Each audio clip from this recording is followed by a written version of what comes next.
So as we continue our story on the Age of Ultron, I'm very excited to bring you guys issue number 7. And the reason why is because this is going to give us a really cool depiction of what the world is like without Hank Pym. Now, for the most part, we actually haven't really seen a world like this before. We've seen versions of it, we've seen variants of what it would be like without a character. For example, with Charles Xavier having been killed by Legion, we saw the Age of Apocalypse. And with the House of M, we saw the Scarlet Witch warping reality. But what we're going to see for the most part is a very dark and a very dystopian future, and it's really not like anything that we've seen to this point, because we're going to see some very interesting depictions of characters that we are quite familiar with. But as we continue with this story, we see that, of course, Susan Storm and Wolverine are headed back to Doctor Doom's time platform, and of course, again, they're going to be using this platform to travel from the past back to the present. And for the most part, Susan Storm is very curious about what's taken place. She's very unsure of things. For her, she feels as though they've crossed some line that they can't come back from. And Wolverine tells her that she was told to wait in the car, but the fact that she chose to appear when Wolverine was getting ready to kill Hank Pym, and the fact that she didn't stop Wolverine from killing Hank Pym, means that as far as Wolverine is concerned, she's just as guilty as he is. At this point, we transition back to the present, where Wolverine and Susan Storm have arrived. And what we see taking place is that the Savage Land is much different than they had previously seen, where in the normal timeline, when Ultron had taken over the present, they had left the Savage Land, which had a litany of potholes and markers to indicate that a conflict had taken place there. We see that now the Savage Land appears to be some massive area housing a series of different kinds of ships. And again, Susan Storm and Wolverine aren't sure what to make of this. They really don't know what to do about this. And so Susan Storm makes both Wolverine and herself invisible, and they transition down, or I guess they move down to the ground level to investigate what's going on.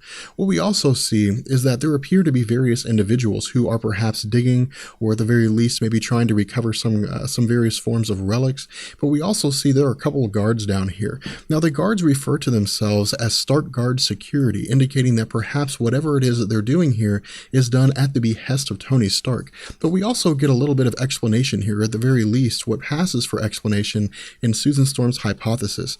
And Susan Storm believes that because of the fact that they've discovered a skull belonging to one of the Skrulls, because of the fact that some of these ships are of Skrull origin and Kree origin, that perhaps the Kree-Skrull War did not go the way that it had in the normal Marvel timeline. And what I mean by this is, of course, the Kree and the Skrull had been warring for quite some time, and the planet Earth was a strategic location. It was really a major point within the conflict between the Kree and the Skrull. But during the normal timeline, the Avengers had helped to stave off the conflict from coming to the planet Earth, and this is one of the reasons why Wolverine is unaware of the Kree-Skrull War. But it appears as though in this timeline where Hank Pym doesn't exist, that the Kree-Skrull War was not stopped, or at the very least, it was not kept from coming to the planet Earth. And so from here, we see that again, Susan Storm and Wolverine are not necessarily panicking here, but at the very least are trying to figure out what's going on. And so they take Nick Fury's, hover car, and they travel back to New York City.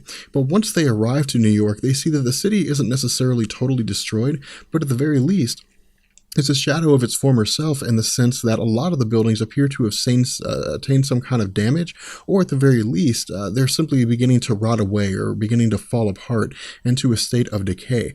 What they also see is a multitude of SHIELD helicarriers that are maybe observing the city, or at the very least probably trying to keep the city safe. Again, we don't really know here, but Susan Storm questions this. She asks the question, what is it that they've done? What is it that's happened here as a result of Hank Pym being killed off? But before they can investigate too much further, their hover car is shot down. At this point, we of course again see them trying to figure out what's going on, trying to understand what's taken place. And Wolverine, as he asks Susan Storm what it is that shot them down, or perhaps where it came from, Susan Storm replies by saying that she doesn't know, that she has no idea where the shot came from. But before again they can investigate too much further, a voice seems to chime in and ask him what it is that they think that that they're doing here.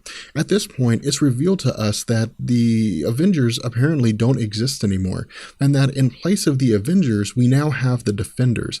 And the Defenders, again, was a group that was largely formed under Doctor Strange in the normal Marvel Universe, but the group was not necessarily on the same level as the Avengers, but it seems that in this reality, that it is. What we also see is a change in lineup from the Defenders, where during the Infinity Gauntlet storyline, we saw the Defenders composed of Doctor Strange, the Incredible Hulk, Namor the Submariner, and others. Instead, we have what appears to be Captain America with an eye patch, as well as Peter Quill, Jan Van Dyne, who's wearing Miss Marvel's uniform, the Incredible Hulk, a one-eyed Cyclops, and the alternate reality version of Wolverine. Now, what we're going to be doing for the sake of this discussion is we're going to be referring to the alternate reality version of Wolverine as just that, as the alternate reality version of himself. But in order to differentiate between him and the other version of Wolverine, we're going to refer to the one from the normal timeline as normal Wolverine, just so that we can keep things easy to understand without things getting too convoluted.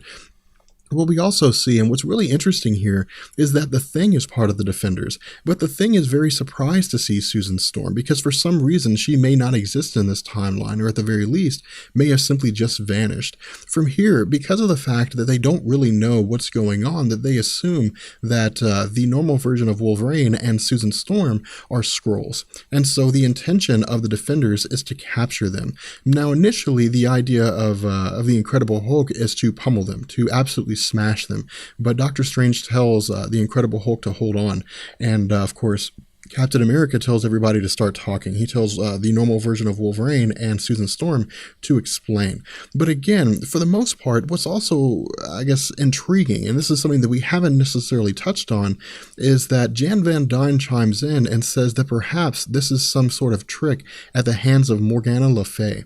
Now, we haven't talked about Morgana Le Fay in Marvel Comics, and the reason why is because, for the most part, she's an adversary of Spider-Woman, Doctor Doom, and various other people, but she's not a very, very big character. She's not one that gets top billing.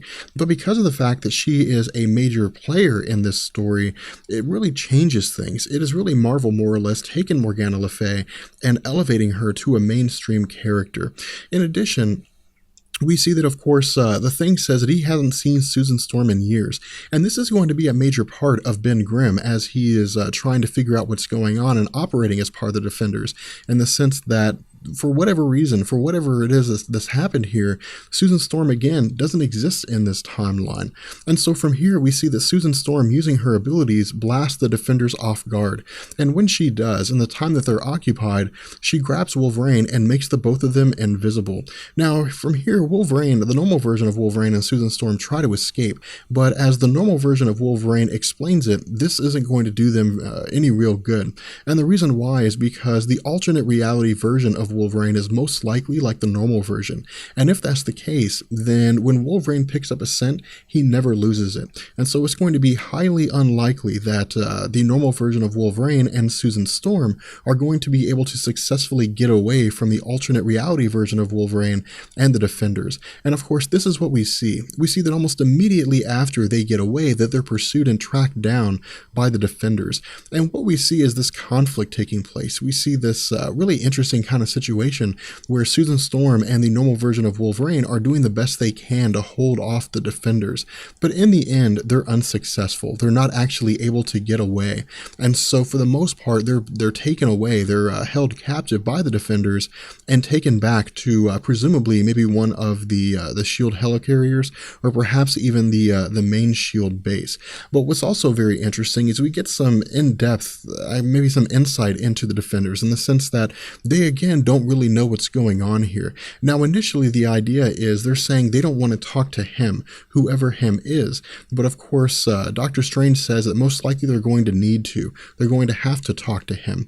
And what we learn is that the him they're referring to is actually Tony Stark, and that this version of Tony Stark differs vastly to the normal version of Tony Stark, in the sense that this one appears to be some amalgamation of cybernetics and normal humanoid appearances, indicating that perhaps he's a robot, or perhaps he's simply some kind of cyborg.